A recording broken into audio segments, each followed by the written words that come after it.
Muito bem, nessa nossa aula de hoje, aula 5, né, nós, que está sendo dada aqui no dia 5 de abril, tá certo?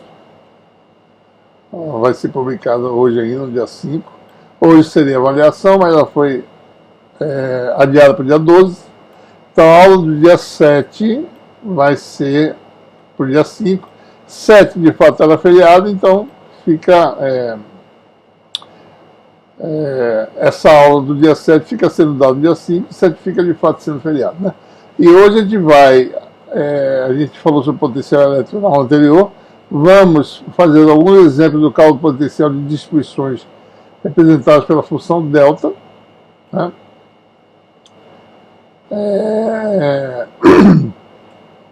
Energia potencial, né?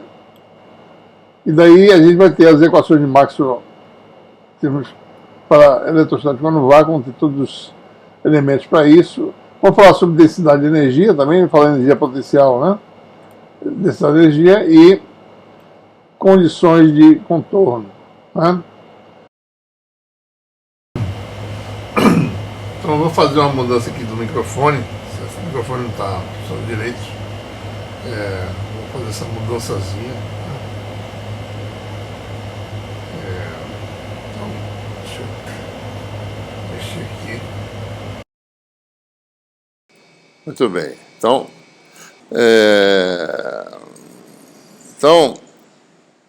a gente vai fazer alguns exemplos, ou seja, só lembrando o que a gente falou na aula anterior, né? A gente terminou na aula anterior,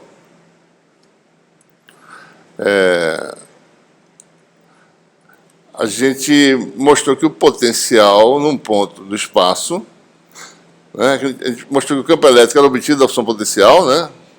Uma função das coordenadas espaciais, e que o campo elétrico, uma vez obtida essa função, seria obtido como gradiente, né? Sinal trocado dessa função. Certo? Então, essa é a nova forma de calcular campo elétrico. Né? Calcula a primeira função escalar, que é uma integral escalar, né? É só uma integral. Antes você tinha o campo elétrico integral de um vetor, que são 3 integrais. Certo? Tem a integral de um escalar. E depois calcula 3 derivadas, que são as 3 componentes, se tiver dependência com várias coordenadas. Né? Se for x, y, z, em relação a x, em relação a y, em relação a z, as componentes de e. Certo? Então a gente vai agora ilustrar alguns cálculos, né, de função potencial, e também vai aproveitar e mostrar como usa a função delta. Né? Só lembrando, a expressão geral potencial, né, que a gente deduziu, é que dado um volume, tá certo, qualquer, né, V, elemento de volume dV', onde você observa uma densidade ρ de x', esse é o ponto x', né? Tudo é vácuo, tá certo? Ou seja, carga no vácuo. Pulverizando o vácuo com carga num volume V, então você tem num ponto x, o potencial é o quê, né? Integral de volume dV', ou de x' sobre 4πε0, módulo, né, da distância. Tá? Essa é a expressão geral. A gente vai calcular 3 situações aqui em que a gente vai usar funções delta de Dirac para calcular o potencial. Então, delta de Dirac para uma carga putiforme, certo? Para uma linha de carga, para um disco carregado. Né? Se a sua densidade ela realmente ocupa um volume, tá certo? Então você pode usar a função de densidade tradicional. Né? Mas se ela ocupar uma região unidimensional ou bidimensional, a gente vai usar a função de delta de Dirac e vai ver como é que usa, tá certo? E ver qual é ou seja, como isso se compara, né, com o uso de funções de densidade de superfície, densidade linear. Né? Exemplo. A gente faz um primeiro exemplo aqui. Considere aí, tá certo?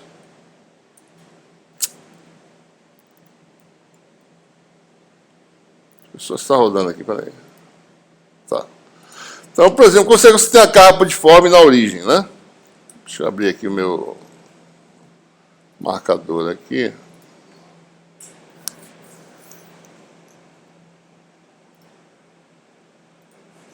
Capa de forma na origem, né?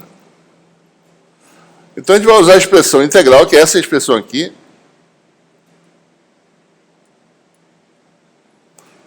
Tá? E usar a função de densidade de uma carga por forma. Então, a carga está na origem. Tá? Uma carga Q. Tem o sistema de coordenadas, né? X, Y, Z. Certo? Uma carga putiforme, dimensão 0 e valor de carga não nula. Né? Então, a densidade de carga, com função das coordenadas, é o quê? Desculpe. A densidade de carga é Q delta de X. Né? Aqui, a densidade de carga vai ser ρ de x', Q delta de x'. X' agora é variável de integração. A expressão que a gente vai usar é exatamente a expressão para calcular o potencial num ponto x do espaço. Né? Que é o potencial no ponto x. Certo? Então, você tem aí a expressão integral, né? Substituindo ρ de x' por Q delta, que é essa expressão aqui. Né? Então, você vai ter uma integral do tipo integral de uma função de x', que é essa aqui, ó.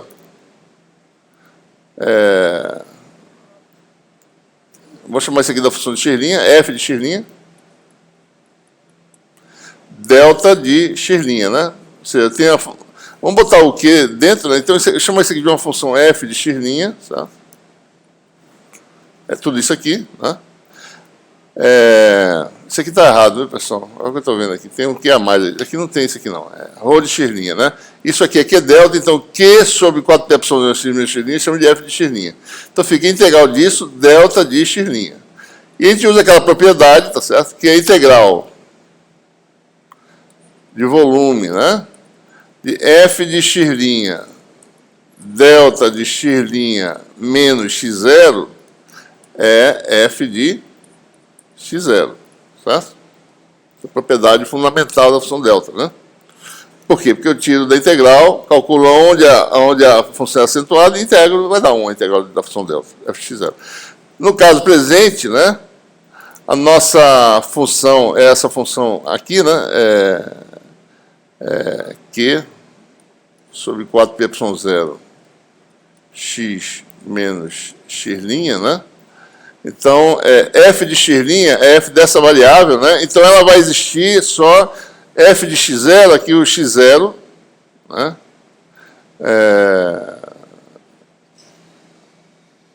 É quando o x' for 0, tá certo? O x0, nesse exemplo, é igual ao vetor 0, a origem. Tá? Porque é delta de x' menos 0, né? O x0 é 0, certo? Então, vai dar essa função em x' igual a 0. Então, vai dar Q sobre 4π x menos 0. Sai da integral, x menos x0, né? Integral da função delta, isso vai dar simplesmente Q sobre 4π mod de x, que é a função inverso da distância, né? Q sobre 4π r. O potencial varia com o inverso da distância. Tá? Então, exemplo simples, né? Eu podia ter feito direto, né? Potencial de uma carga putiforme, tá certo? Obviamente, né? A uma distância r. Se eu sei que o campo é igual a Q sobre 4πr 2 a r, eu sei que isso aqui é menos a derivada em relação a r,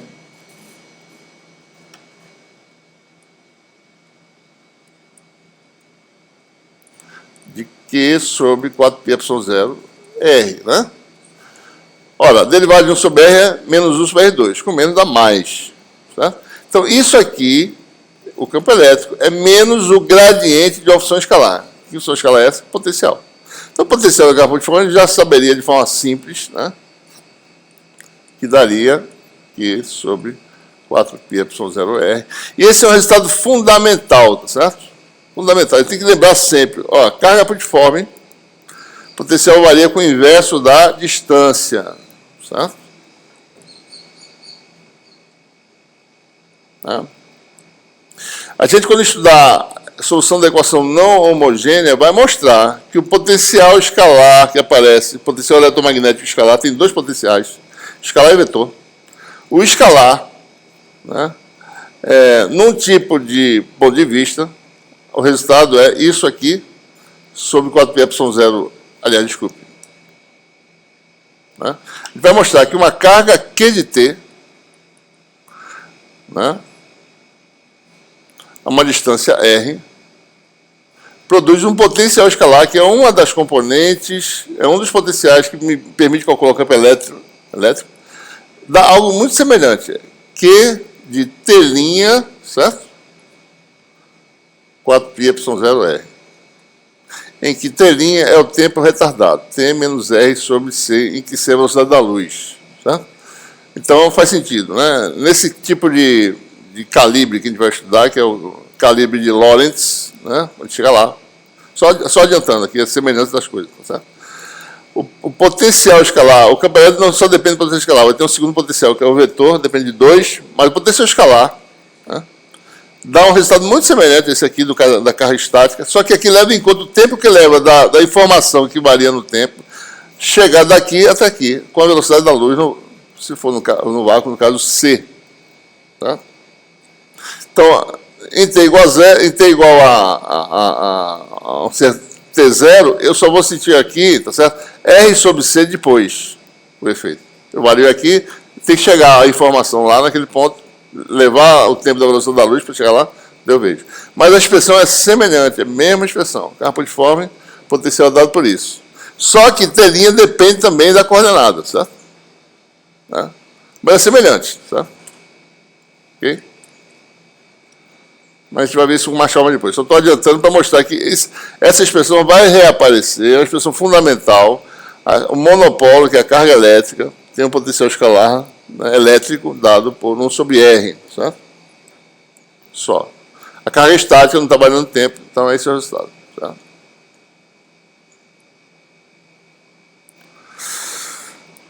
Outro exemplo. Vamos considerar agora o exemplo da linha de carga, né?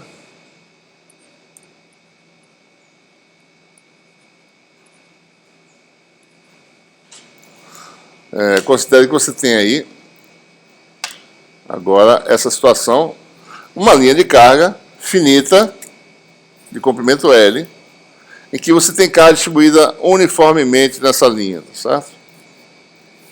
E digamos que eu quero calcular o campo elétrico no plano ortogonal de simetria, né? Corto na metade, eu quero saber, bom, quem é o campo a uma distância R no plano ortogonal à linha, né, medida perpendicularmente em relação a essa linha de carga aqui.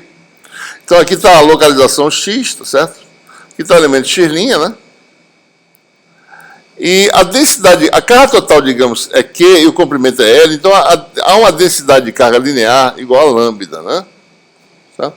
Mas eu quero calcular isso usando a integral volumétrica, não usando a integral de uma função de uma densidade linear. Ou seja, eu vou integrar a mesma expressão, potencial,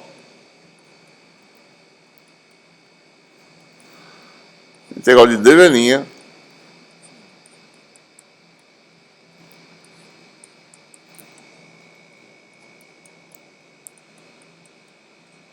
bom, olhando aqui para a figura, X é um ponto aqui no plano, tá certo?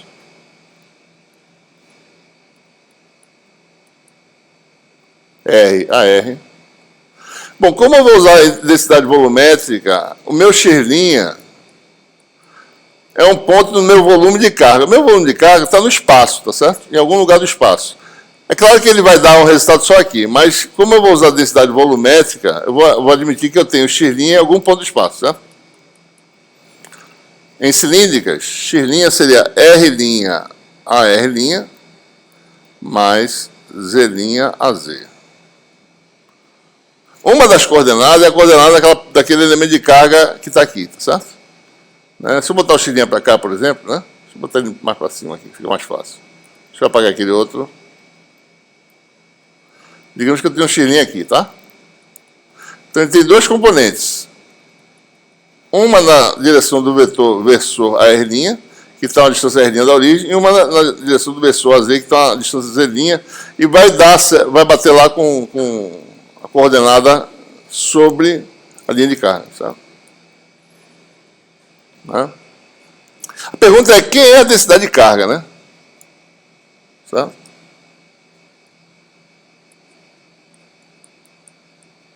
Bom, a densidade de carga tem que ser tal que, quando eu faço a integral dela, dv', né, e eu incluo toda a linha de carga, isso aqui vai dar a densidade de carga vezes L, certo?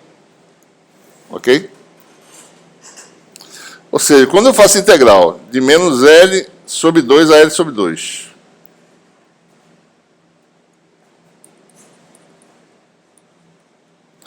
de dz', né? Integral de 0 a infinito. Isso aqui é um elemento de volume em cilindro, né? R', dr', dφ', dz'. Então, observe, eu quero modelar isso usando função delta, usando densidade volumétrica. Elemento de volume dá por isso, então isso aqui vai dar integral de R', dr'. Integral de φ de 0 a 2π, vezes essa densidade, tá certo?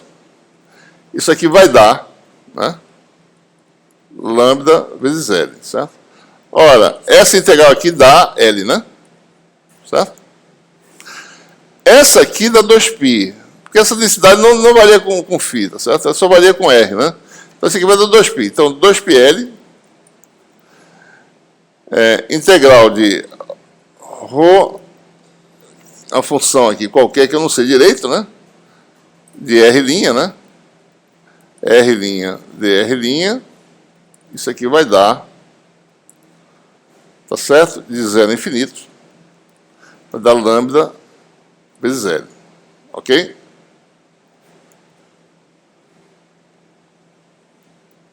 Vou apagar esse resto aqui. Eita, bicho, cuidado para não apagar o negócio aqui.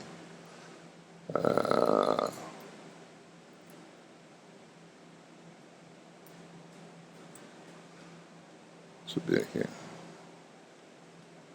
Não é isso?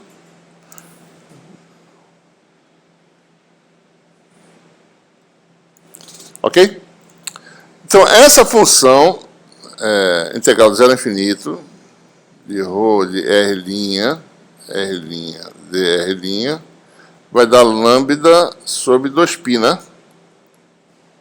Se eu incluir a linha de carga. Se eu estiver fora da linha de carga, dá zero, certo? Se eu pegar a linha de carga, se eu integrar no volume desse cilindro aqui todinho, dá um resultado qualquer. Se eu integrar no volume fora da linha de carga, dá zero. Isso aqui só se a linha de carga estiver dentro do volume de integração, certo? Então, que função é essa, né? Então, essa função é algo parecido com a função delta. É a função delta de R', né? Deixa eu ver se estou esquecendo alguma coisa aqui. Delta de R' sobre R', né? Se eu fizer delta de R' sobre R', dá 1, tá certo? Então, eu tenho que multiplicar vezes lambda sobre 2π.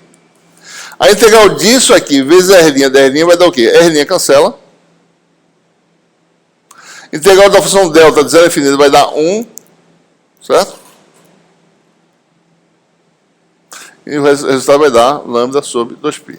Então, a função densidade associada a essa linha de carga é dada por essa expressão aí. Mais precisamente, né? Ρ de x' é lambda sobre 2π R', delta de R'. Certo? Essa é a função de densidade que a gente vai usar. Ok? Alguma dúvida, pessoal? É assim que a gente descobre como usar a função delta. Né? A gente vai usar sempre a propriedade da função, que é cuja integral dá zero se você não pegar a contribuição, e dá não nula se não pegar a contribuição. E vão aparecer fatores de escala, inclusive em algumas situações, isso vai cair como lista você na próxima, tá? Em algumas situações, funções, né? Tá? Ok? Então, muito bem. Então, nossa integral para determinar a posição potencial vai ser usar essa densidade, né? Integral de 0 a 2π de dv', botando, né? dφ'. Integral de menos L sobre 2 a L sobre 2 dz', né? Integral de 0 a infinito, certo? Integral de todo o espaço, onde tiver densidade de carga, né? Onde tiver carga de R', dr', daí aparece ρ de x', que é lambda sobre 2π, delta de R', certo? E aqui vai aparecer sobre quem? 4πε0 Módulo de quem? X é quem? Na figurinha. X é esse vetor aqui, tá certo? R a R, tá aqui. Né? Deixa eu apagar tudinho aqui, certo? Para poder ver melhor, né? Deixa eu agora apagar todo mundo. Todos os rabiscos que tem aqui, tá?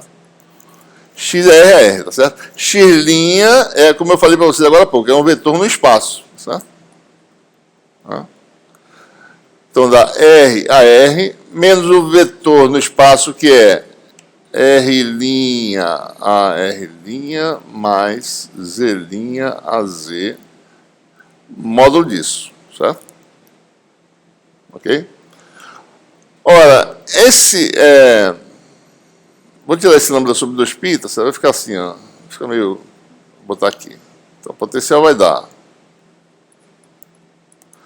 Botar esse lambda sobre 2π fora.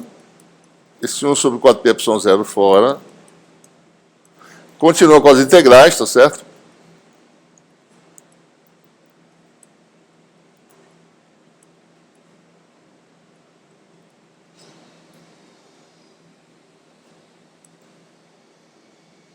Né? Daí eu tenho... Daí eu tenho o que restou aqui, né? Integral de 0 a infinito. R' dR'. Só que tá faltando um fator aqui, R' aqui embaixo, né? Isso aqui não tem não, tá certo? Então não tem esse fator, já foi embora porque tinha um R' embaixo. Tá? Senão ia dar zero o resultado, né? Ia dar errado, certo?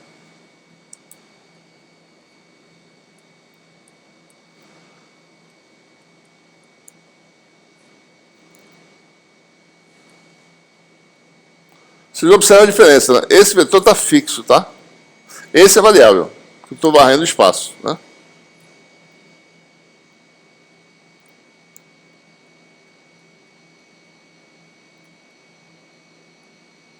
Pronto, daí mais uma vez a propriedade da função delta. Qual é a integral disso aqui, né? É o valor dessa função aqui, a função inversa, em R' igual a zero. Quando eu faço R' igual a zero, isso aqui sai, e fica 1 sobre módulo, né? 1 sobre módulo de R a R menos Z' a Z. Certo? Ora, isso aqui não depende do ângulo, tá? Então eu já posso integrar o ângulo direto. Isso aqui vai dar 2π integral. Aí fica só integral de menos 0 sobre 2, L sobre 2, dZ' sobre isso. Esse 2π cancela com isso, né? Então o resultado vai dar a potencial. 2π cancela, né? Lambda sobre 4πε0, integral de menos L sobre 2 até L sobre 2 de dZ' sobre módulo, isso aqui, esquece isso aqui, esses vetores são ortogonais, vai dar R2 mais Z' ao quadrado elevado ao meio, certo? Hã? Isso aí a gente usando a função delta, né? Olha, eu podia ter feito de outra forma, não usar a função delta, né? Eu vim aqui, bom, o elemento de comprimento aqui, né, eu usaria uma forma assim, o potencial para um elemento linear, para uma carga distribuída num caminho, numa linha, vai dar integral de linha, certo? Porque o dq é isso aqui, tá certo? dq é lambda dl, né? Integral no domínio, que é menos L sobre 2, L sobre 2, da densidade de carga, que é lambda, dl', que é dz', né? Sobre 4πε0, módulo de x, que é R a R, menos Z' a Z. Esse vetor, essa distância aqui, né? Que dá, vou botar assim mesmo, que a gente acabou de fazer isso, né? Que é o resultado que a gente obteve, tá? Usando a função delta, né? A gente fez de volume e chegou nesse resultado aí. Podia fazer direto assim, certo? Em equações diferenciais é conveniente usar a função delta, tá certo? Porque às vezes você precisa botar no lado, a gente vai ter equação de população, precisa a função de densidade. Que função é essa?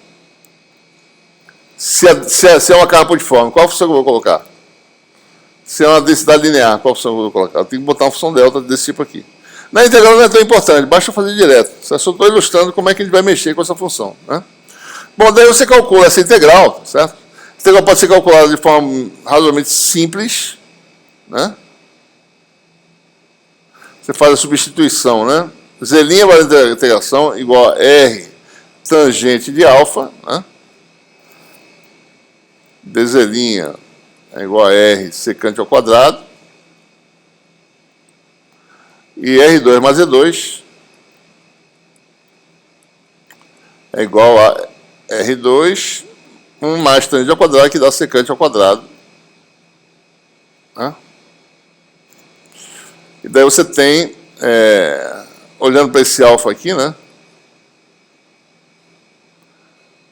Aqui está Z', né? E aqui está R, certo? Z' e aqui está R, né? Você tem um triângulozinho aqui, né? Tangente de alfa é isso sobre isso, né? Então isso aqui é esse ângulo aqui, subentendido pelo ponto de observação, certo? Como mostrado nessa figurinha aqui. Aqui é o ângulo, por exemplo, na extremidade de cima dá esse ângulo positivo. Na extremidade de baixo, o ângulo dá negativo, certo? Porque é menos L, né? Então você vai ter um ângulo positivo lá, cuja tangente, né, é L sobre 2R. Z' igual a R sobre 2, né? E se você estiver na extremidade de baixo, né, você vai ter um ângulo alfa menos, igual a menos L sobre 2R, né? Em ambos os casos, a secante associada, que é 1 sobre cosseno, é positiva. Porque cosseno do ângulo positivo é positivo, cosseno do ângulo negativo é positivo. Então, a secante não muda de sinal. Então, quando você faz isso, né, isso aqui vai dar integral de alfa menos, né? Que alfa menos é menos alfa mais, né? Então, de menos alfa mais até alfa mais, né? De dz', que dá R secante ao quadrado de alfa. E aqui vai ficar R2 em evidência, vai ficar R, né, embaixo. E aí vai ficar 1 mais tangente ao quadrado secante ao quadrado raiz quadrada da módulo da secante. E o módulo da secante é a secante, porque a secante é sempre positiva. Então aqui vai dar secante de alfa. E aí caímos naquela famosíssima integral, né, que a gente nunca quer se deparar na nossa vida, certo? Que é a integral da secante de alfa de alfa. Né? Aquela que a gente nunca quer se deparar, porque nunca se lembra direito como é que faz, certo?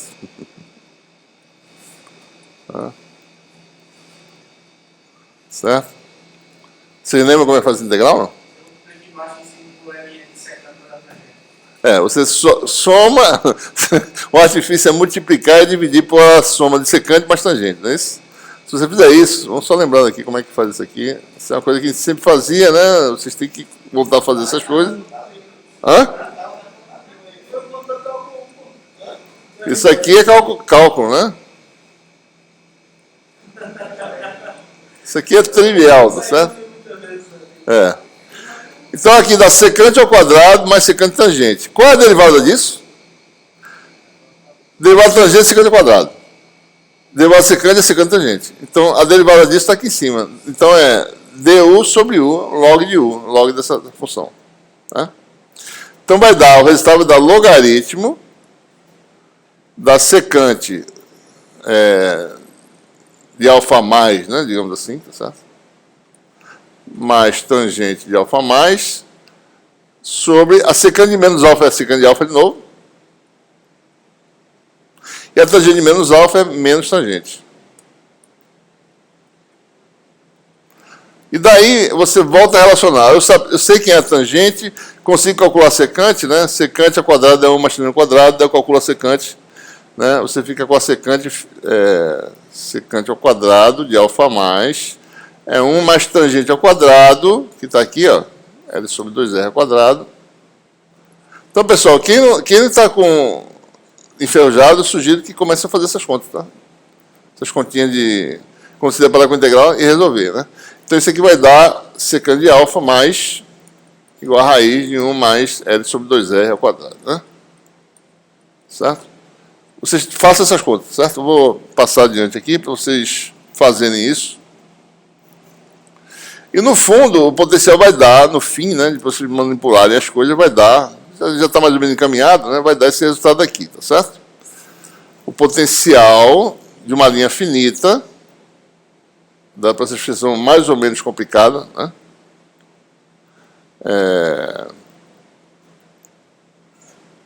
Dado por isso aí, né? E daí eu posso calcular o campo elétrico, mais uma vez, o potencial só depende de R no plano, né? Estou no plano. Se eu saísse do plano, é outra expressão mais complicada. Vai depender da distância Z ao plano, certo? Mas aí eu posso calcular, o campo vai ser radial, pode mostrar isso, e o campo aqui vai ser só menos AR de φ dr, né?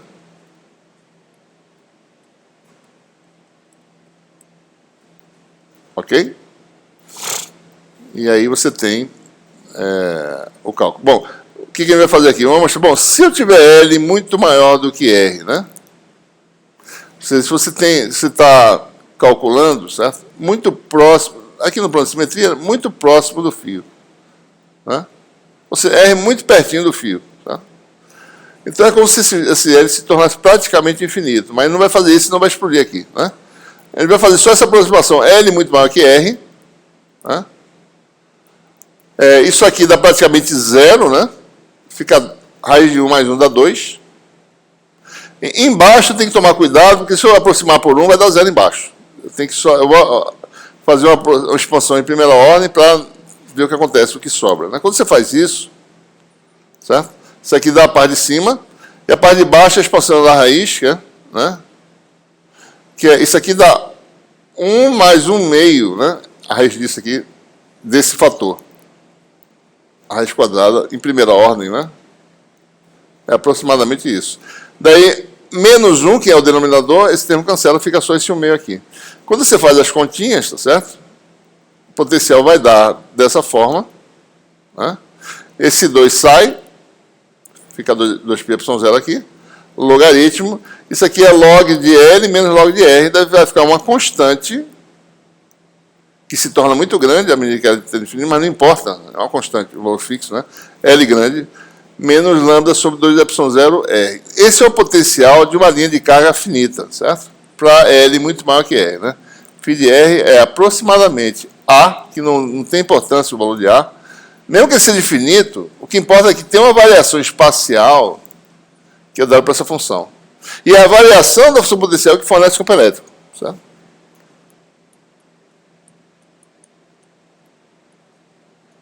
E daí eu posso calcular o campo, né? Que é o gradiente, bom, derivada da função logaritmo é 1 sobre R, né? Menos o gradiente fica mais.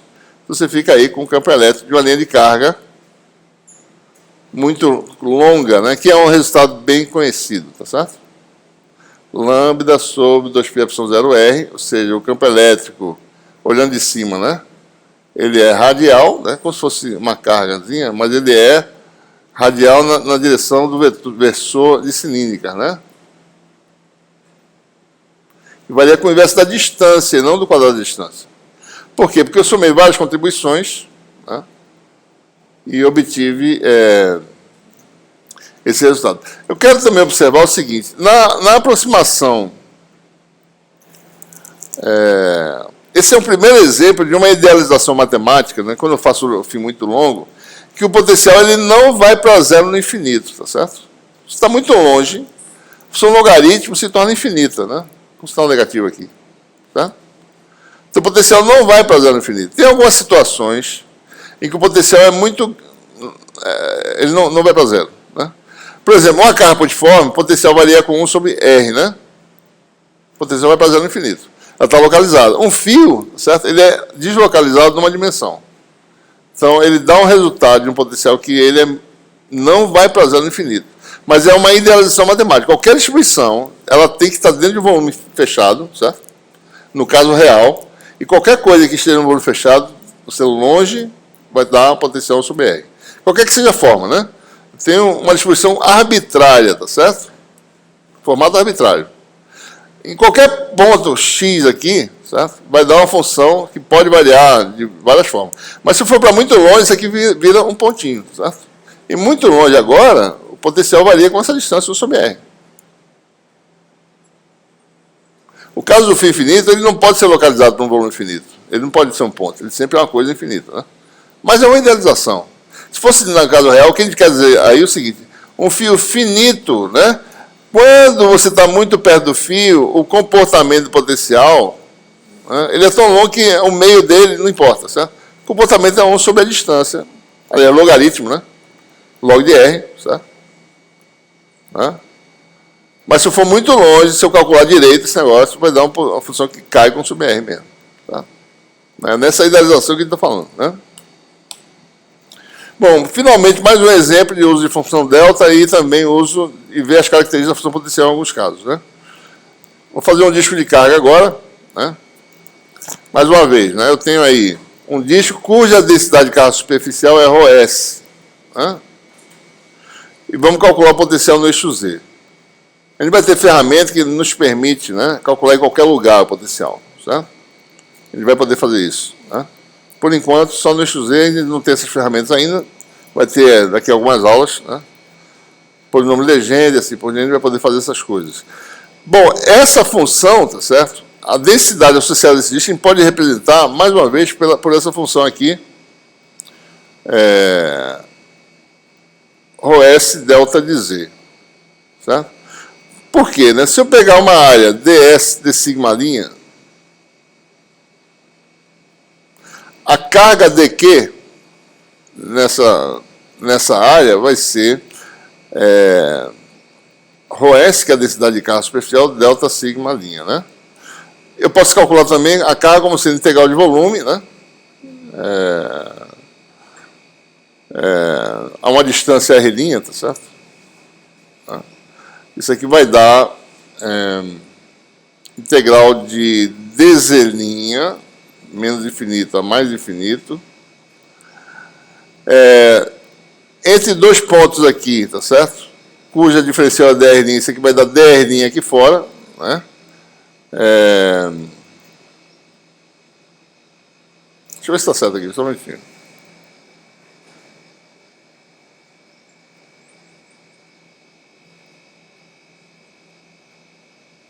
Está faltando vamos fazer assim, vamos fazer de forma diferente aqui, peraí. Para mostrar isso aqui é mais fácil fazer assim. Ó. A integral de volume que inclua todo o disco, digamos que a carga do disco seja Q, né? Essa carga distribuída uniformemente, então a integral de volume, ρdv', né, vai dar Q, né? Isso aqui vai dar o quê? Integral de 0 a infinito de R', dr', integral de 0 a 2π de dφ', integral de 0 a A de R', dr', vezes a função densidade, né?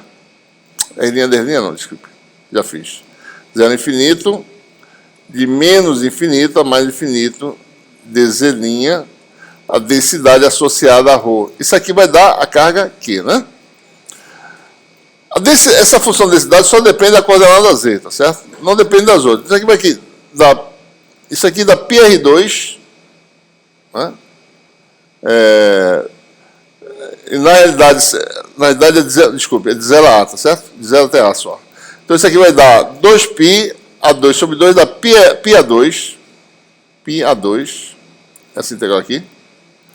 E essa integral aqui vai dar a carga, né? Ou seja, isso aqui, integral de ρdz',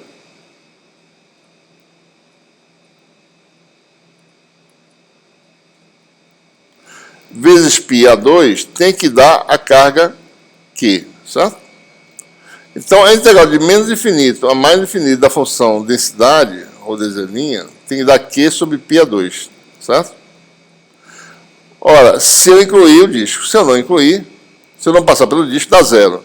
Então, essa função aqui é a função delta, que dá 1, né? Então, a função, quer dizer, é uma função parecida com a função delta. Então, a integral de ρdz tem que dar isso aqui. Então, a densidade é Q sobre πA2 delta de z', certo?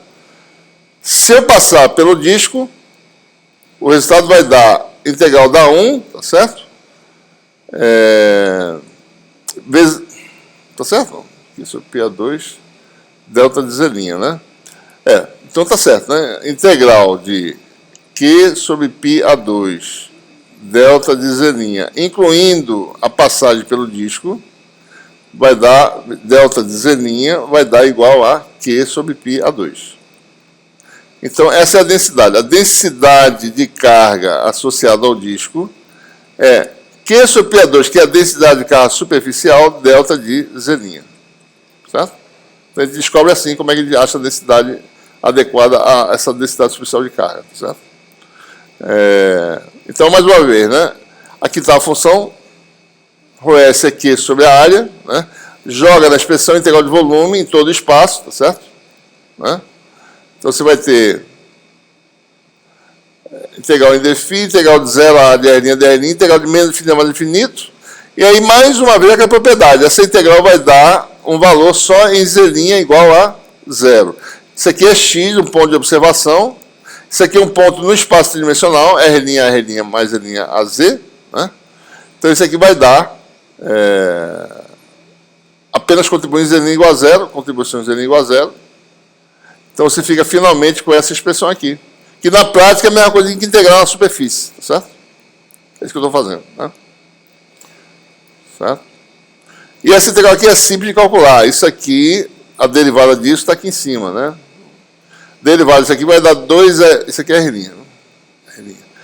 2R', dr', isso aqui é, se eu chamar isso aqui U elevado ao meio, né? Em cima da du sobre 2. Né? Então, a integral de U elevado a menos 1 meio du, que dá 2U elevado ao meio. Né? Onde U é isso aqui. Então, dá 2 raiz de R' ao quadrado mais... Desculpe, não é R' não, professor. R'. Isso aqui é Z. O que está errado é isso aqui. Ó. Isso aqui está certo, isso aqui é Z. R' ao quadrado mais Z2. Né? Isso aqui em R' igual a 0 vai dar 2 raiz de Z2. E aí tem que tomar cuidado, né? Dá 2 módulo de Z. Né? Em R' igual a A vai dar 2 raiz de A2 mais Z2. Certo? Ok? Então, esse aqui é o valor em A, né? Isso aqui é, desculpe, R2 mais A2, né? Z2 mais A2. Ou seja, a integral da U elevado ao meio, no limite superior vai dar esse valor aqui, está aqui, no limite inferior vai dar a mole de Z, que está aqui. Tá? Tem um fator de 2 que cancela lá.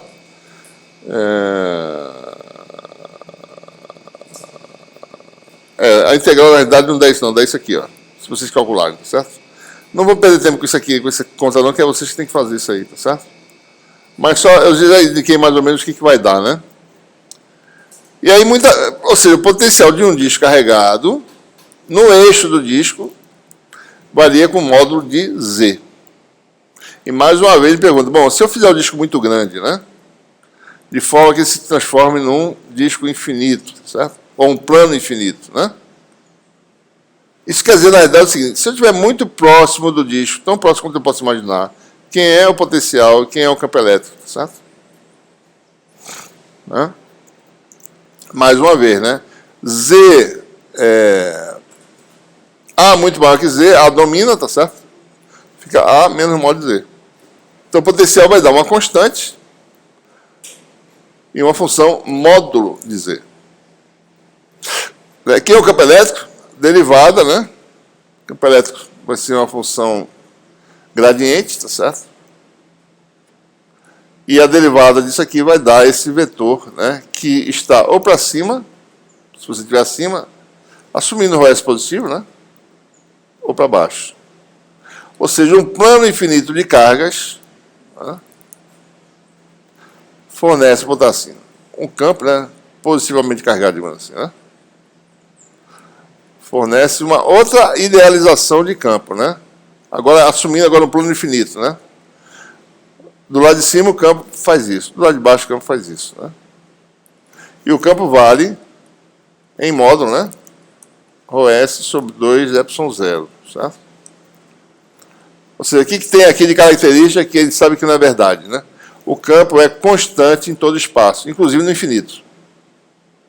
O campo longe do plano, ele vale o mesmo valor de perto do plano, infinito. Mais uma idealização, né? Não tem nada infinito, não existe um plano de carga infinito, certo? Então, qualquer coisa tem que ser contínua no volume. Se eu fizer isso, se eu calcular exatamente o campo do disco, né, exato, né, longe, certo? Se eu calcular isso aqui, Z é muito grande, né, eu vou fazer uma aproximação, tá certo? aí o campo não vai, ele vai para zero, na realidade, se você for calcular, certo? Se eu fizer Z muito maior do que A, vou fazer aqui rapidinho, certo? Só para mostrar. Se eu estiver muito longe, né? Agora um disco finito, muito longe do disco,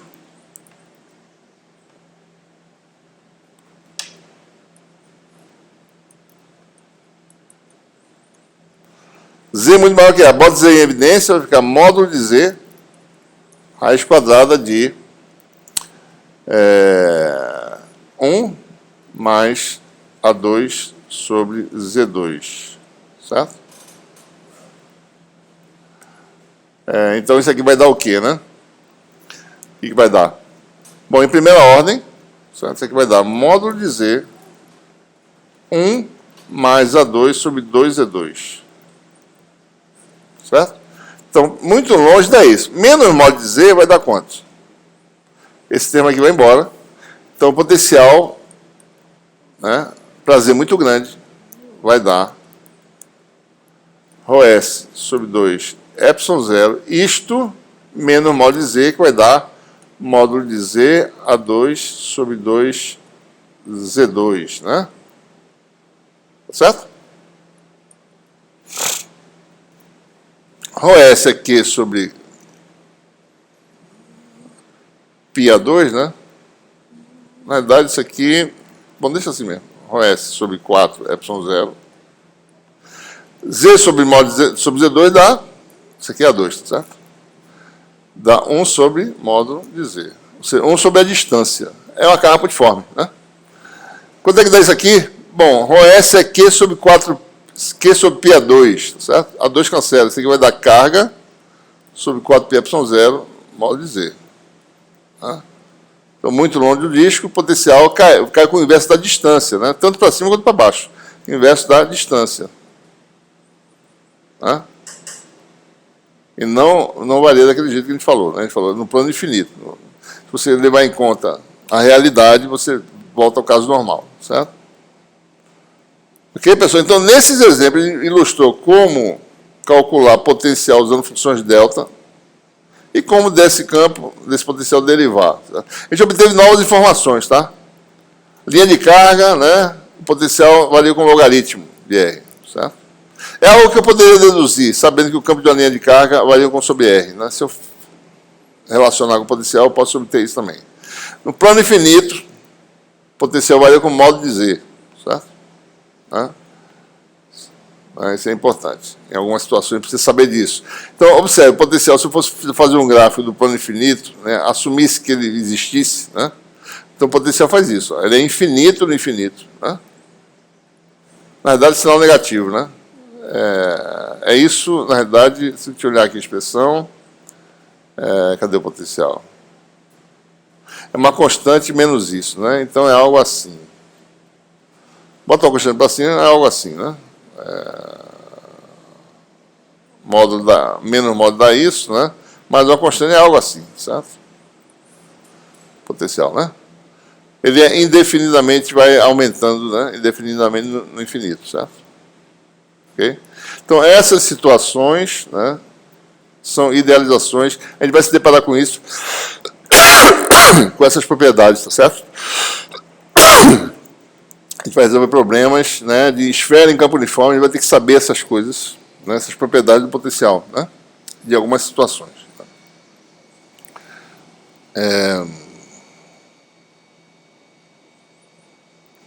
Muito bem.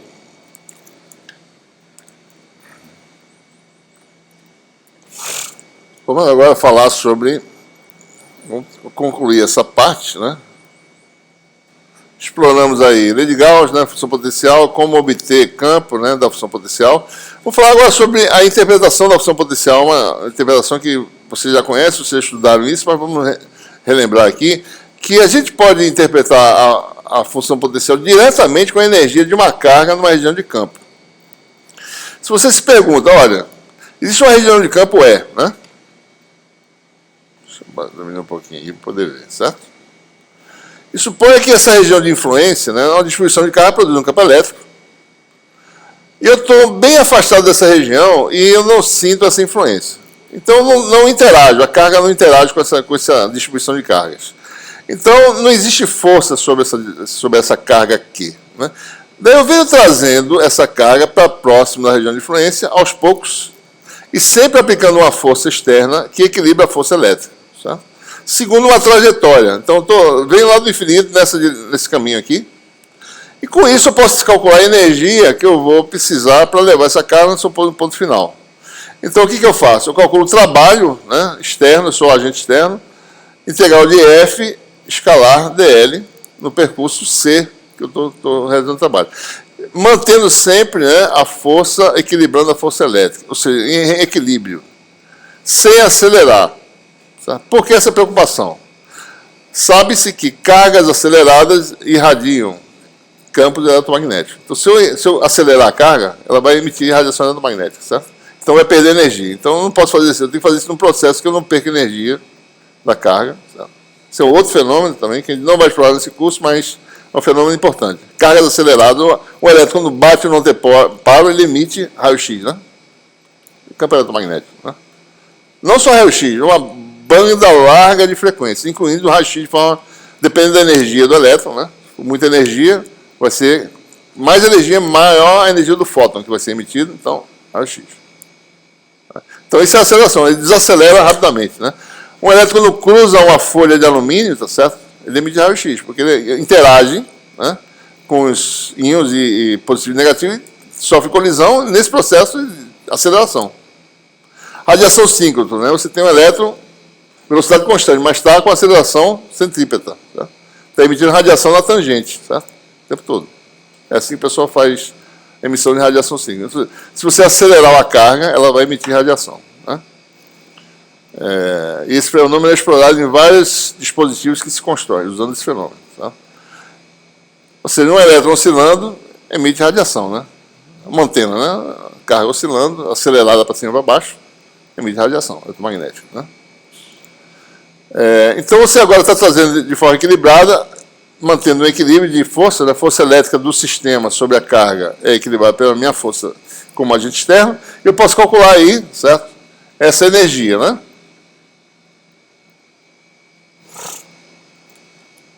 Então, a energia que eu vou fornecer para a carga vai ser integral do ponto, segundo a trajetória, né? Da força dl, mas essa força é menos a força elétrica, né?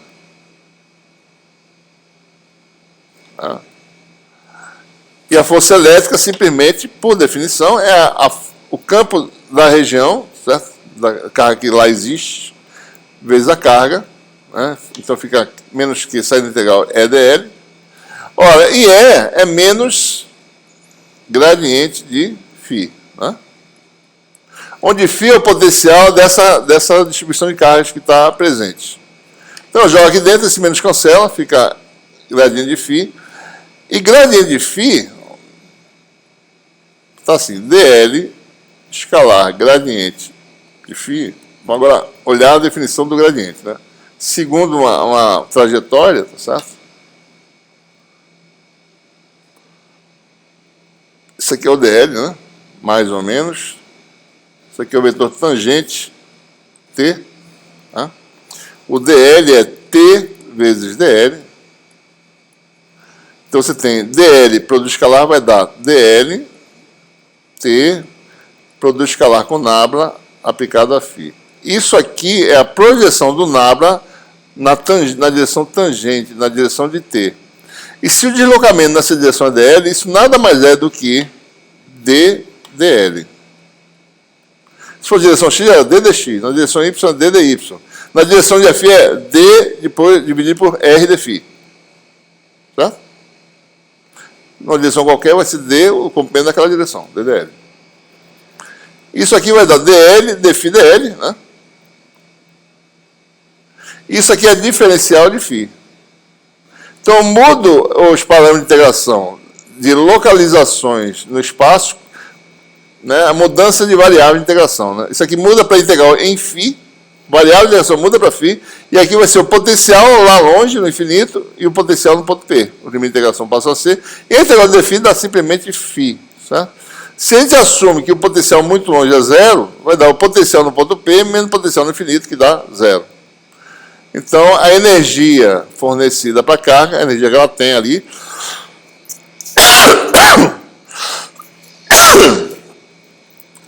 vai dar Q, potencial da carga no ponto P. Né? Então, você tem uma interpretação muito interessante. Eu tenho uma carga e alguém produz um efeito elétrico descrito pela função potencial φ. A energia da carga, W, chamada energia elétrica da carga, é a carga vezes o potencial produzido nesse ponto. Não depende da carga, tá? É o potencial do grupo de carga que está criando essa influência. Ou seja, o que é o potencial, então? Energia de uma carga pontiforme. Você quer saber o que é um potencial? Coloca uma carga, mede a energia dessa carga nessa região de campo, divide pela carga. Você tem um potencial elétrico. Interpretação direta, né? Interessante, potencial, né? Então você olha, né? Isso aqui é joules por coulomb, que é o volt, né? Tá? 1 volt é 1 joule por coulomb, certo? Ok? A gente deve ter falado isso na última aula, né? Eu falei das unidades, não foi? Então o campo elétrico agora é gradiente. Então a unidade dele é volt, usando agora a unidade do sistema internacional, volt por metro. Né? E o volt é joule por coulomb. Tá? Energia por unidade de carga, né? Se você tem dois pontos separados A e B, você tem uma diferença de potencial, tá certo? Se eu calcular a integral de EdL de A até B, menos, né? Que foi assim que chegou aqui, tá certo? Isso aqui, ó. Menos integral de EdL vai dar Q vezes o potencial, né? No ponto P menos no ponto inicial, φB menos φA, certo? Então existe aí também diferentes potenciais, a gente pode falar disso. Se você calcular diferentes potenciais em dois pontos, calcule a integral de A até B com o sinal trocado. Tá? Em que caminho? Qualquer que seja o caminho. Só depende do valor final e inicial. Então, se eu fizer isso aqui, de A até B, ou fizer isso aqui, ou fizer isso aqui, o resultado é o mesmo. Então, se eu fizer isso e voltar para cá, integral daqui para cá dá um valor, né? É isso menos isso. De cá para cá dá um valor, que é isso menos isso. Se eu somar os dois, dá quanto? Zero. Ou seja, a propriedade fundamental, né? Circulação do campo elétrico é zero. Né? Era de se esperar isso aqui, tá certo? A gente vai explorar ainda no final da aula isso aqui. Era de se esperar. O campo é obtido do gradiente de uma função escalar, tem uma propriedade que a gente discutiu lá na revisão matemática, certo? Vamos falar sobre isso já já, né? Ok? Então, essa é uma segunda equação integral para o campo elétrico. Já teve uma que é a lei de Gauss, que é o D, né? Mas D é uma réplica de E no vácuo. A segunda equação é essa integral, essa equação integral. O campo tem circulação nula, certo? Ora, se eu agora formo um grupo de N cargas discretas, certo? Posso calcular a energia desse grupo de cargas agora. Eu coloco a primeira carga, trago a segunda, certo? Trago a próxima, trago a próxima. Quando eu trago uma delas, tá certo? Já tenho um bocado de carga formada, eu vou ter que a energia dessa última carga, da 10ª carga, para N menos uma cargas presentes, vai dar a carga vezes o potencial que está lá, tá certo? Φ de xi. E o potencial que está lá é a soma dos potenciais das cargas discretas. São funções inversas, né? Certo? E daí eu faço esse processo, eu faço para 2, para 3, para 4. Se você fizer esse processo, você pode mostrar facilmente, tá certo? Que você faz uma soma dupla, né? Num índice e no outro menor do que esse índice. Que é equivalente a fazer uma soma dupla, índices diferentes, e botar um fator de 2 aqui embaixo. Tá? Eu posso demonstrar isso, mas eu peço para que vocês façam essa demonstração. Você faz isso por indução. Bota uma carga, só para você ver que não dá realmente esse valor. Né? traz a próxima carga, né? Calcula a energia, traz a próxima, calcula a energia, e você vai ver que vai se formar uma somatória que vai dar um fator de 2 aqui embaixo, certo? É para você não repetir de novo, tá certo? Para você não repetir mais de uma vez o mesmo processo. Por isso que aparece o fator de 2. Por isso que aqui tem, ó, soma num índice, no outro, as outras cargas com índices inferiores. Senão você vai repetir a soma, vai duplicar a soma, tá? Tá?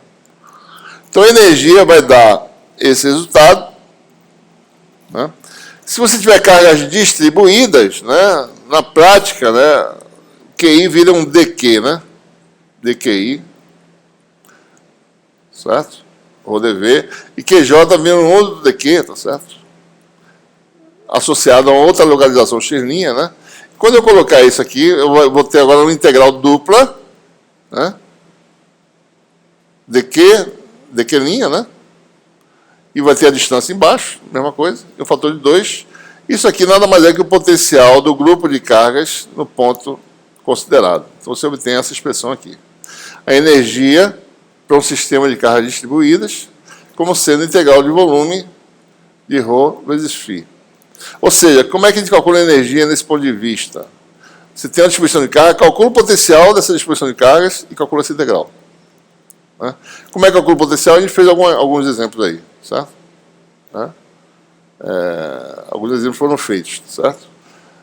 Por exemplo, na linha de carga não dá para calcular, né? Potencial em cima da linha, tá certo? Seria ρ, lá seria dl linha, né? Lambda, φ em R' igual a 0, que dá infinito. Não dá para calcular essa energia. Porque isso é uma idealização. Mais uma vez, né? Carga pontiforme, qual é a energia? Bom, a energia de uma carga pontiforme sozinha, se você for calcular, a potencial em cima da carga é infinito. Integral de ρdV dá 0.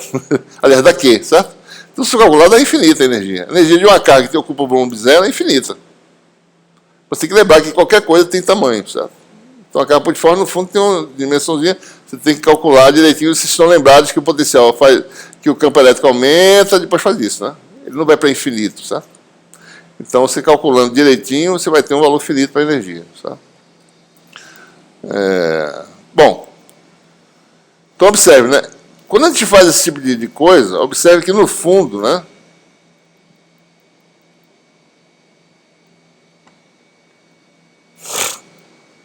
Essa expressão da energia de uma distribuição de carga, ela está escrita, né, no ponto de vista da fonte do campo. A fonte quem é? A densidade de carga, né? A densidade de carga produz campo.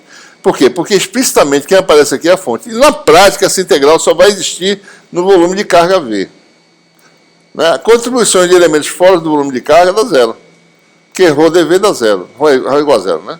Então, se tem uma esfera de raio A uniformemente carregada, quando você for fazer a integral, você tem que falar, bom, quem é o potencial aqui dentro, distribuição potencial, vezes a densidade de carga, integra no volume. Quando você sai aqui fora, dá 0 o resultado. Então, é no ponto de vista da densidade de carga. Né? Certo? A gente já vai derivar uma expressão no ponto de vista do campo, que é diferente do ponto de vista. Bom, então já temos a formulação suficiente para derivar as equações de Maxwell para a eletrostática. Né? E já temos a forma integral, já provamos a lei de Gauss. Lembrando, né, o fluxo elétrico posterior de uma região limitada por uma superfície sigma que limita o volume V é a carga envolvida, né, por essa superfície. Então, V é assim, tá certo? Só lembrando, né?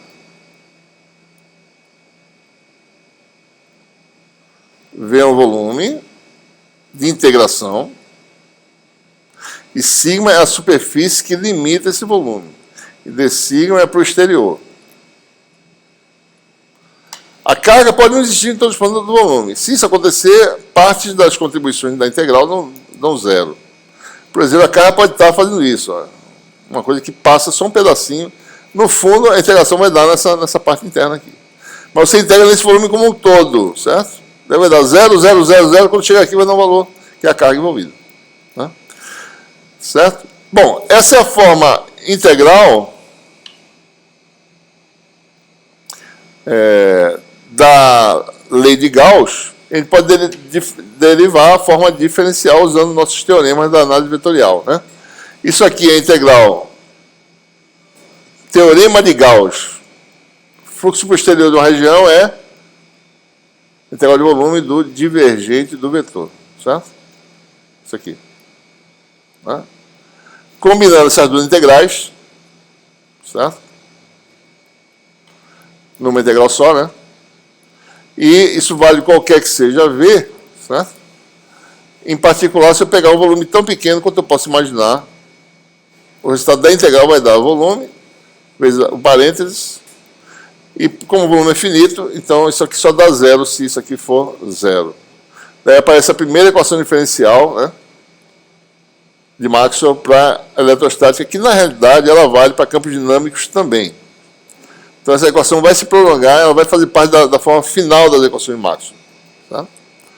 O divergente de D igual a ρ. Qual é a interpretação? Aquilo que a gente falou, né? Existe fonte aqui, tá certo? Existe sumidouro, né? Olha D como sendo um campo elétrico, certo? É isso que a gente está... Ou seja, isso aqui é um detector de fonte. Né? Tem isso aqui, tá certo? Tem fluxo posterior, que é divergente. Então... Oi? Qualquer ponto do calcular. Não. Não, não. Não é uma função.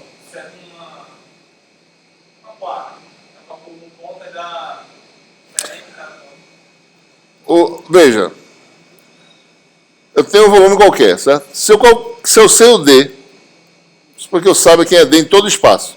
Eu vejo nesse ponto aqui, quem é o divergente? Vai ser a densidade nesse ponto. Eu detectei um valor que, naquele ponto local. Se eu for aqui fora, divergente D dá quanto? Dá zero, não tem carga. Tá? Então, a primeira equação diferencial é essa, a segunda vem dessa aqui, da circulação nula, que nós sabemos o que quer dizer. Teorema de Stokes, né? Circulação é a integral de superfície, na superfície aberta, do rotacional do vetor. E mais uma vez eu faço uma área aberta, isso é uma área aberta, tá? Isso aqui é o caminho fechado C, aqui está a área. Eu faço a área tão pequena quanto eu posso imaginar. Isso vai dar o produto escalar de delta sigma com o rotacional. Isso vale qualquer que seja o valor de delta sigma e sua orientação, certo? Então, se esse produto escalar dá zero, podia estar os dois vetores ortogonais, por exemplo, né? E isso é ortogonal a isso. Mas aí eu mudo a direção, também dá zero. Quer dizer que não é só ortogonal, né? Pode ser qualquer direção que eu colocar. Então, só vai acontecer se o rotacional de E der zero. Nós sabemos disso já. É igual a menos gradiente de φ. Todo vetor que originar do gradiente escalar é irrotacional. Então, essa é uma equação válida estritamente para eletrostática. Não vale para campos dinâmicos. Campos dinâmicos, isso já não é verdade. O E não é irrotacional. Tá? Então, resumindo, né? Forma integral das equações de Maxwell são lei de Gauss e a lei da circulação nula do campo elétrico. Forma diferencial, nós temos aí divergente e rotacional. Né? Então, o que isso nos diz? A gente lembra agora o termo de Helmholtz. Um campo é completamente especificado se eu souber o quê? Divergente e rotacional. E é isso que eu estou dizendo aqui. Né? No fundo, essas duas coisas ainda estamos no vácuo, né? No fundo é a mesma coisa. Né? Então, eu sei o divergente E, dado o ρ, né? E sei o rotacional. Então, se eu ainda fechar minha superfície, minha região, e dizer, bom, o campo normal na fronteira é tão, então tem uma solução única para esse problema. Tá? Não precisa saber resolver essa equação. Eu tenho que resolver essa equação, que é a parte difícil. Mas o Helmholtz quer dizer isso. Se eu for a equação de Maxwell é só uma, é rotacional de E igual a zero. Isso não é suficiente. Não dá para eu calcular um campo elétrico único com uma equação. Preciso das duas. Preciso saber divergente e rotacional. Certo? Isso é tranquilo. A parte mais difícil é resolver, certo? É resolver as equações, né? Certo?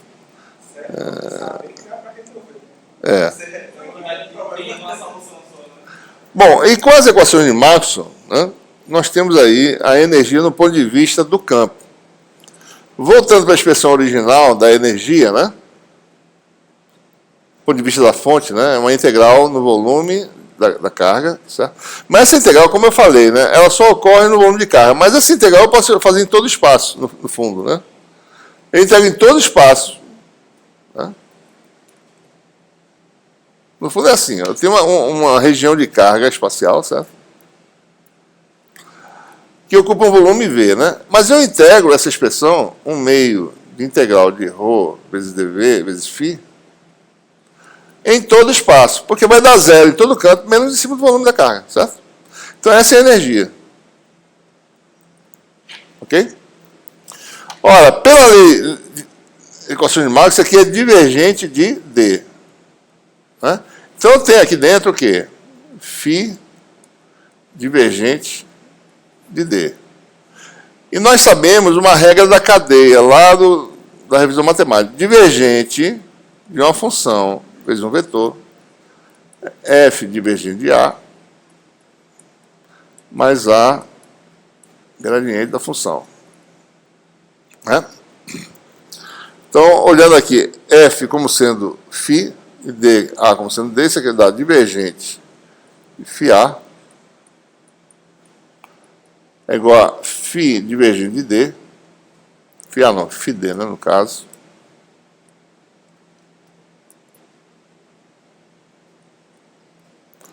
φ divergente de D mais D escalar gradiente de φ, prosseguindo,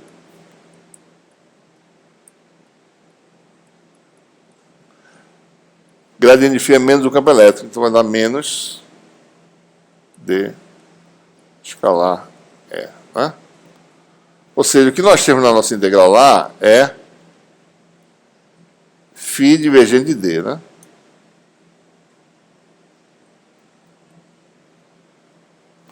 Então, φ divergente de D é a divergente do todo, mais, né, é o divergente de φD, mais D escalar E. Isso é o que está na integral. Então, o que está na integral é isso mais isso. Então, tem duas integrais agora, certo? Né? Que já pulei para cá, né? É a integral da divergente do todo, mais isso aqui, que é D escalar E, que está aqui embaixo. Esse fator aqui. Bom, mais uma vez, teorema de Gauss. Integral de volume de φ vezes D é o fluxo desse vetor posterior da superfície que limita o volume, certo? O volume infinito, né? Uma superfície de tamanho infinito, certo? Bom, o que é isso aqui, tá certo? Então você tem a sua distribuição de carga, que ela é extensa, né? Mas aí eu vou integrar em todo o espaço. Eu estou agora pegando o fluxo numa superfície que limita todo o espaço. Isso aqui virou um ponto, certo? Minha superfície é uma superfície, digamos, esférica, bem grande, de raio muito grande. Aqui está o que a gente quer calcular. Esse aqui é o d sigma, R2 d ômega AR. E eu estou calculando o fluxo para o exterior dessa superfície sigma, desse fator aqui, né? Ora, meu volume de carga está todo aqui, agora para essa superfície muito extensa, né? Aqui está o meu volume de carga que corresponde ao carga total Q. O potencial varia com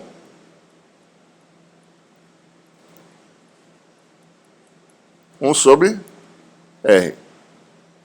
O vetor D varia com quem?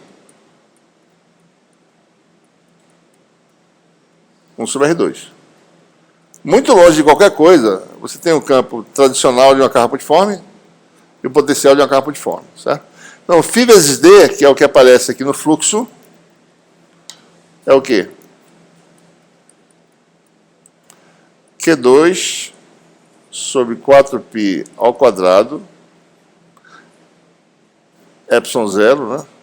1 sobre R3 AR. Eu faço produto escalar com isso aqui, vai dar φ d escalar d sigma A R dá 1, vai dar, então, R2, né, vai ficar 1 sobre R, Q2, 4π ao quadrado, né? Epsilon 0, 1 sobre R já foi, Q2 já foi, integral no ângulo sólido de ômega. Né? Isso aqui vai dar 1 sobre R. 4π com 4π vai ficar Q2 sobre 4π Epsilon 0 R. Né? Essa é a contribuição do primeiro termo, né? Aquela primeira integral, que é essa aqui, ó. Então, isso aqui é a integral de superfície lá, né? Deu isso. O limite de quando R tende para infinito, que eu estou pegando todas as cargas, vai dar quanto?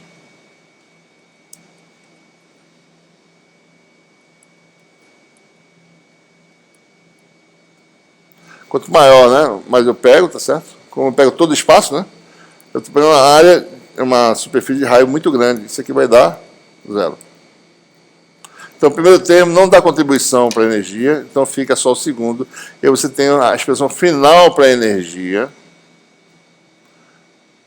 inteiramente expressa como função do campo. Então, é como se a energia tivesse uma densidade, Wzinho, né? 1/2 de dE, joules por metro cúbico. Então, é como se a energia tivesse distribuída no campo. Ela não está lá no volume, ela está em todo espaço. Por que está em todo espaço? Porque se eu botar uma carga, ela vai sentir uma influência. Então, tem energia em qualquer lugar. Certo? Um volumezinho de dV tem uma energia que é dada por isso vezes dV. Campo muito intenso, energia alta, alta energia. Porque eu boto lá a carga, ela sente alta aceleração. Né? Ok? Então, esse é o segundo ponto de vista.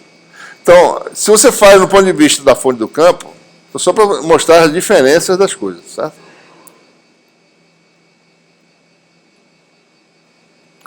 Isso aqui está a distribuição de carga, né? Ponto de vista 1, eu calculo a integral. Vou verificar. Na prática, a integral pode ser em todo espaço, mas na prática vai só ocorrer em cima da região de carga, em cima da fonte. Tá? Esse é o caso 1. Então, na prática, o resultado vai ser só sobre esse volume V. Ponto de vista do campo. Né? Tem aqui o volume de carga, mas a energia agora é em todo o espaço, onde tiver campo. Integral em todo o espaço de escalar E. Né? E vai ser tanto dentro da distribuição quanto fora. Então, você integra em todo o espaço, onde tiver campo, você integra. E calcula a integral. Tá? Aqui eu não estou botando, tá vendo aqui que eu não estou botando nada? Integral em espaço ilimitado. Tá? Aqui eu estou botando na prática, eu posso tirar, tá certo, se eu quiser. Mas estou lembrando que na prática vai cair só em cima da distribuição de carga. Aqui vai ser onde tiver campo. O campo é para zero no infinito. A gente tem que esperar ele ir para zero e calcular todas as contribuições. Para calcular toda a energia. O resultado tem que dar o mesmo. Tanto de um quanto de outro. Deve dar o mesmo resultado. Tá? Você pegar todas as contribuições. Se você não calcular tudo, vai faltar um pedaço. Tem que ir até o infinito para poder calcular toda a contribuição. Mas no meio já tem bom, se você conseguir calcular, a primeira coisa você tem que calcular o DE, certo? Calcula, né? Que dá um trabalho danado, e calcula, depois integra esse negócio também, tá certo? Daí você calcula você tem se eu der para você. Se eu não der, você não tem, certo? Então você tem que calcular. Certo? Bom, e para concluir, a gente vai derivar, né, quer dizer, a gente tem equações diferenciais, vai desenvolver a técnica de solução das equações usando a equação de Poisson e Laplace, e a gente vai ter situações, vai ter meios distintos, né? A gente vai falar em dielétricos na próxima aula, né? Então você vai ter meio dielétrico 1, dielétrico 2, meio distinto. Você pode ter um condutor e um dielétrico, você pode ter várias situações. Então a gente tem que saber como é que o campo faz a transição de um ponto para o outro. Né? Então, essa é a situação, meios diferentes. Essas condições de contorno são bem gerais, tá certo? Não depende das propriedades dos meios, são condições gerais. Cada equação integral que nós temos gera uma condição de contorno. Né? Então a gente vai considerar, em geral, um cilindro, né, fechado. A convenção sempre que a gente vai adotar a partir de agora, né? Meio 1 e 2, N é um vetor normal, a interface, que vai de 1 para 2. Bom, eu posso também usar esse vetor tangente aqui, tá certo? A gente vai ver já já que a gente pode chegar nessa propriedade, né? Bom, se eu usar a lei de Gauss para esse cilindro gaussiano, certo? Então, observe, eu vou fazer um cilindro de área pequena, diferencial, e uma altura H, eu vou fazer essa altura tender a zero. Então, eu tenho os campos no meio 2, que são D2 e E2, e os campos no meio 1, que são D1 e A1. Esses campos variam com as coordenadas. Chega na interface, o D1 vai ter um valor, o D2 vai ter um valor, vindo de lá, né? E o E1 vai ter um valor que termina aqui, num valor tal, e o E2 vai ter um valor que termina aqui, vai ter um dado valor, né? Então, da lei de Gauss, certo? E calculando para o cilindro, né? Fazendo o H tender a zero, a altura tender a zero, né? Isso aqui, na verdade, usa sigma, né? Tudo sigma aqui, né? Botei essa, eu esqueci. Mas a contribuição na tampa de cima, que é o fluxo posterior, se você olhar aqui, é a projeção de D na direção normal vezes a área. Contribuição de baixo, direção D na direção menos N vezes a área, certo? Por isso dá um sinal menos, né? E tem aí mais uma contribuição na superfície lateral que eu não coloquei aqui, né? Mais uma contribuição de fluxo nessa parede lateral cilíndrica. Mas essa contribuição é proporcional à altura ΔH. Então, mais alguma coisa, né? Uma constante ΔH, certo? Quando eu faço o limite de quando ΔH tende a zero, né? O limite disso aqui não depende da altura, e isso aqui dá zero no limite, certo? E a carga vai ser a área vezes a altura vezes a densidade de carga, no limite quando H tende a zero. Se houver carga, isso aqui vai me gerar uma densidade superficial de carga, certo? Quando a região de carga é uma interface, uma superfície, isso aqui vira uma densidade superficial de carga, no limite, né? Aliás, na verdade, não é nem isso, é isso aqui, ó. E esse limite, quando existir, vai dar a densidade de carga superficial. Está aqui, né? Então, esse ΔS cancela, então você tem a primeira condição do contorno. Existe uma descontinuidade na componente normal, né? D2 normal menos D1 normal, que é igual a ρS. Certo? Primeira condição do contorno. O D normal é descontínuo de uma quantidade de ρS, se existir ρS. Ora, ρS são cargas livres, né? Cargas. Né? Cargas livres existem em condutores, mas não em isolantes. Então, se são dois meios isolantes, isso aqui vai ser zero. Aí o D normal é contínuo. Certo? Então, você tem a continuidade de D. Ou seja, quer dizer o seguinte, então, se eu fizesse um gráfico, né? Isso aqui é a coordenada normal, tá certo? Chama de LN, isso aqui é o D normal, né? Aqui está a interface. Meio 1, meio 2. O D varia, tá certo? De uma forma que depende da distribuição de carga, que gera esse D, termina no valor no meio 1. Então tem uma descontinuidade. Se a densidade superficial de carga for positiva, for negativa, vai ter uma descontinuidade na componente normal que vai dar um salto para cá, tá certo? Né? Isso é a continuação da função D. Então dá um salto de ρS. D2 menos D1 é igual a ρS. Nesse caso, o ρS é negativo, né? Se fosse o ρS positivo, dá um salto para cima. E se os meios são isolantes, essas funções se emendam, né, continuamente. Aqui, certo? Não precisa ter derivada contínua, né? Pode ter derivada descontínua, mas a função é contínua, certo?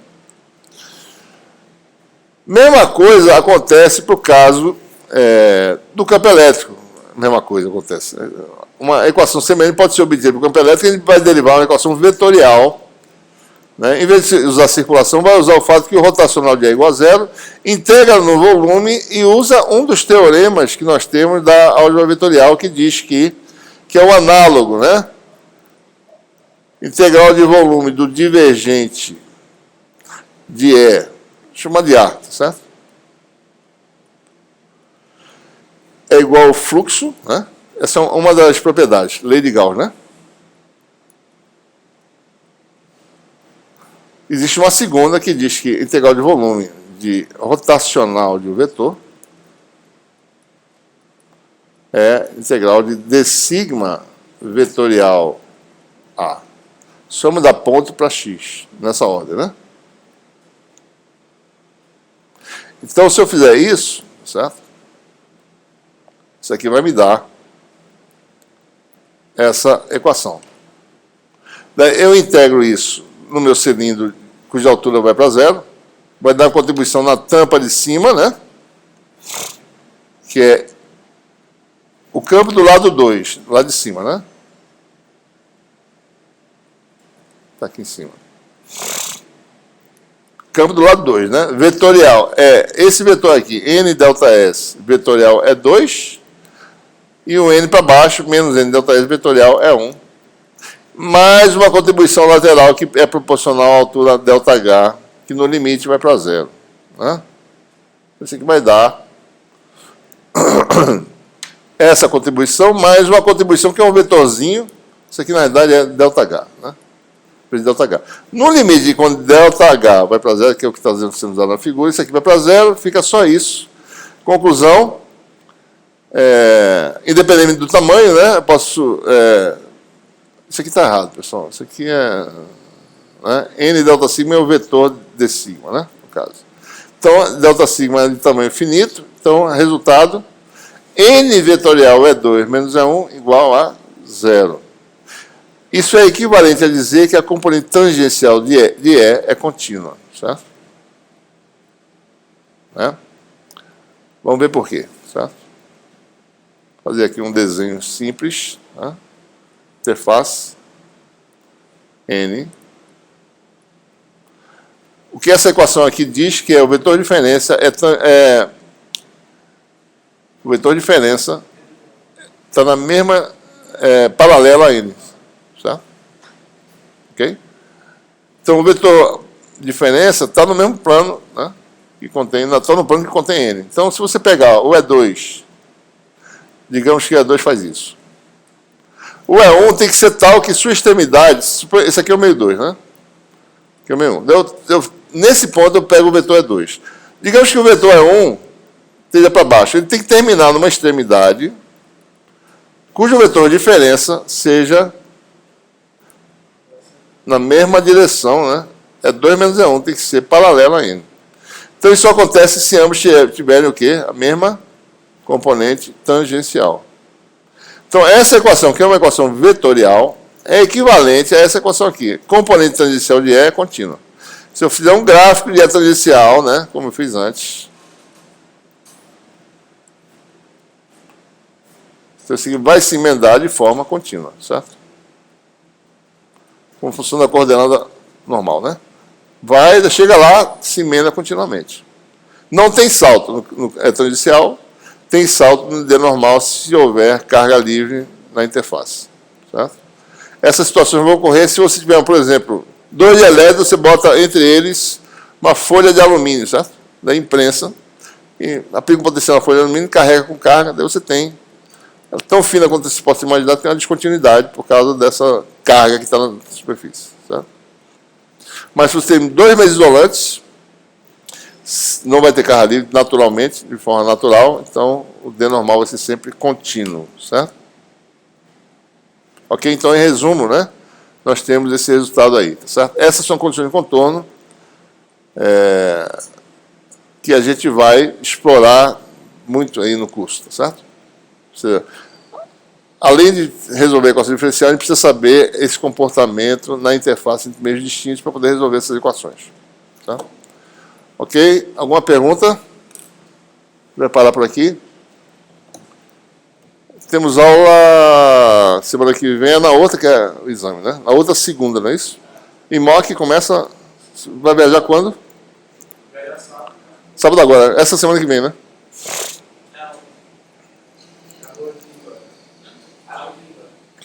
Ok?